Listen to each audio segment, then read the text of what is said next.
জানোই তো, মেয়েরা যেখানে থাকে সেখানে থাকে গল্পের ঝুড়ি। আবার যদি অনেক দিন পরে পুরনো ফ্রেন্ডের সঙ্গে দেখা হয় তবে তো কথাই হবে না। এই যে আমাদের লাল টুসটুসে কইনা পড়েছিল পিঙ্ক কালারের মেখলা।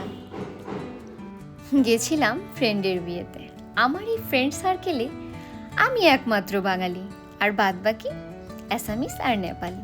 তবুও আমাদের ভালোবাসার ত্রুটি নেই। অনেক দিন পর সবাইকে একসঙ্গে পেয়ে সন্ধ্যে থেকে রাত এত তাড়াতাড়ি পার হয়ে গেল।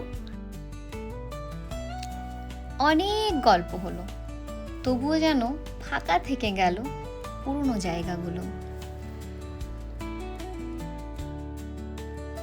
শুধু মনে হচ্ছিল সময়টা যদি আবার একটু থেমে যেত কতই না ভালো হতো।